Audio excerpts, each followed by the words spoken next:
les sénateurs démocrates John Edward McKay donnent des instructions claires aux membres du département d'État sur la fin du régime de Kinshasa.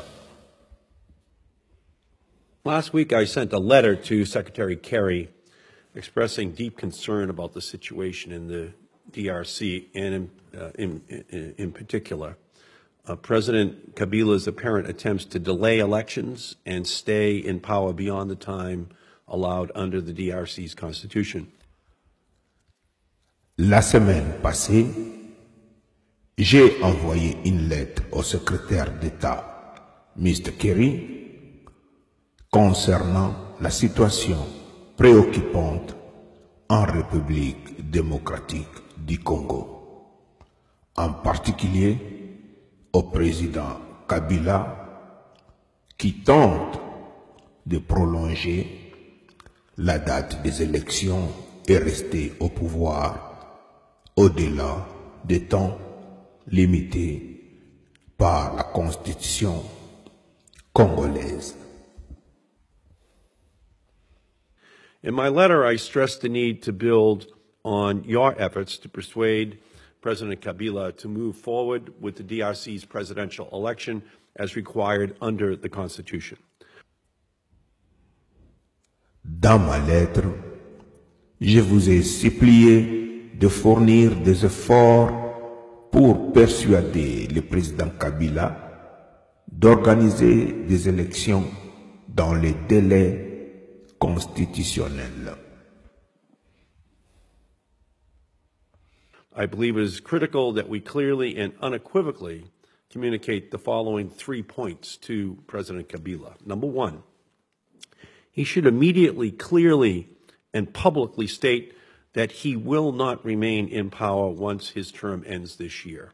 Two, provided there is verified on-the-ground progress towards a free and fair national election this year, including an end to the current efforts to close political space and crack down on peaceful dissent, the U.S. and international partners will help fund the electoral process. And three, if he fails to meet clear benchmarks required to hold a free and fair election this year, then the United States and other partners will implement targeted sanctions on President Kabila and his inner circle. C'est pourquoi nous tenons à communiquer clairement ces 3 points au président Kabila. 1. Il doit immédiatement, clairement et publiquement annoncer qu'il ne restera pas au pouvoir dès que son mandat finit à la fin de cette année. 2. Il doit organiser des élections justes et libres cette année. 3. S'il échoue de réaliser les 2 premiers points, alors les États-Unis et ses partenaires vont appliquer des sanctions contre Kabila et son entourage. It's obvious what Kabila is doing and where he's going, and that he understands how hard the United States is going to come down on him and his cronies, on him personally, on his cronies personally. C'est très clair ce que Kabila est en train de faire et accomplir. Je crois qu'il comprend comment ça sera dur pour lui lorsque les États-Unis d'Amérique vont se précipiter sur lui et son entourage, sur lui personnellement et son entourage personnellement. And that we have a plan in place that he clearly understands that will be imposed upon him, and that we will not stand on the sidelines on this issue. In March of 2015, more than 400 bodies were found buried in a rural part of the country. Human Rights Watch has suggested that some of the bodies were those of individuals who had died in anti-government protest over a proposal to delay the 2016 presidential elections. Nous avons un plan sur place et Kabila doit comprendre clairement que ce plan sera imposé sur lui, que nous n'allons pas rester à côté et les regarder faire. En mars 2015, plus de 400 corps ont été retrouvés, enterrés dans une fosse commune à Kinshasa. Et Human Rights Watch dit que certains corps étaient ceux des hommes que le gouvernement avait tués lors des manifestations du 19 janvier 2015. So is the United States committed to taking strong action in the event that Kabila does in fact continue down the pathway that he is progressing?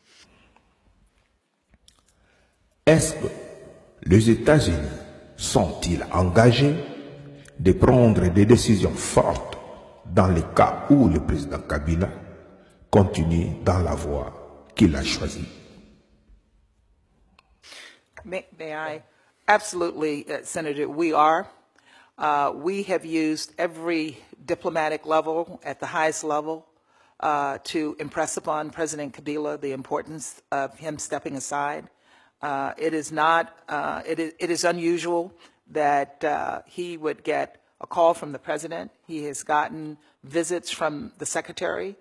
We are encouraging him to make the right decision, and it is our hope that he will make the right decision. The consequences of him making the wrong decision, the horrible consequences of him making the wrong decision is the impact that this will have on his people. Oui, certainement, nous sommes engagés. Nous avons utilisé toute la diplomatie de haut niveau pour faire comprendre à M. Kabila l'importance pour lui de se retirer. Et c'est inhabituel ce qu'on a fait. Il a reçu des appels du président Obama, il a reçu des visites du secrétaire d'État Mr. Kerry, et nous l'encourageons de prendre la bonne décision. Et je souhaite qu'il va prendre la bonne décision. Les conséquences pour lui de prendre la mauvaise décision, les horribles conséquences pour lui de prendre la mauvaise décision aura un impact sur son peuple.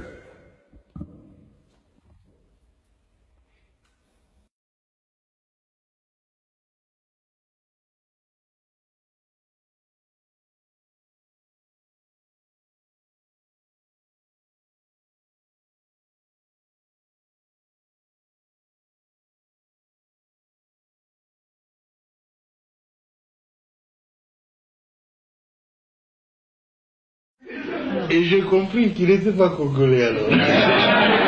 Et j'ai compris qu'il n'était pas congolais alors. J'ai dit nous étions infiltrés alors. Infiltrés au sommet de l'État. Nous étions infiltrés alors. Infiltrés au sommet de l'État. Un ministre des Affaires étrangères, un ministre des Affaires étrangères, parce que l'armée qui s'est retirée était rwandaise. Un ministre congolais, un ministre d'État a disparu. Il a abandonné sa femme à Kinshasa avec les enfants. Vous voyez encore le problème avec les Congolais. C'est grave. Il nous laisse beaucoup de problèmes. Il est là et maintenant il crie qu'il veut venir. Hein? Bon, le voilà devenu un chef de guerre de la rébellion. Et ils sont allés ramasser tous les autres rebuts que vous connaissez, les Tambo et Mwamba, les Zaïdi Ngoma, l'autre est là, Londa Bouloulou, Wamba Diawamba, et vraiment une kermesse de gens, en tout cas corrompus et inutiles. Pardon, le Bizima Karaha, qui était mon ministre des Affaires étrangères, que je croyais congolais, à ma très grande surprise, quand j'avais demandé à cette armée de se retirer, et avait déjà fermé de valises, ils disent, leur armée se retire, ils se sentent en insécurité. Je dis, mais non, votre armée reste. C'est l'armée rwandaise qui se retire. C'est pas la vôtre. Mais ils ont disparu. Et j'ai compris qu'ils n'étaient pas congolais alors. Parce que l'armée qui s'est retirée était rwandaise. Ah oui. Un ministre congolais, un ministre d'État a disparu. Un ministre des Affaires étrangères a disparu. J'ai dit, nous étions infiltrés alors. Infiltrés au sommet de l'État. Alors ainsi on aura pu découvrir des documents où Kagame dirigeait ces gens-là, où il complotait pour que les Tutsis prennent la tête de ce grand pays qui n'est pas le leur. Alors ça en est trop, hein. Le pays ne leur appartient pas. Ils veulent en prendre la tête. Quoi? Mais c'est pas possible, ça a été très grave. On a vu tout ça, si seulement on l'avait su avant, ça aurait été bien. Mais le conflit a éclaté après. Ils tentent le conflit, ceux qui n'ont pas pu réussir avec le coup d'État, qui avait échoué le 2 août. Et maintenant, je le vois en train d'échouer encore. Notre peuple se défend. Je suis très heureux que vous tous ayez pris conscience de la gravité de la situation pour nous mettre tous ensemble, tous les partis politiques confondus, chez nous. Tous les Congolais se sont mis ensemble derrière le gouvernement. Ils m'ont soutenu, je dois l'avouer très sincèrement. Et je ne sais même pas ce que je ferai pour les rendre.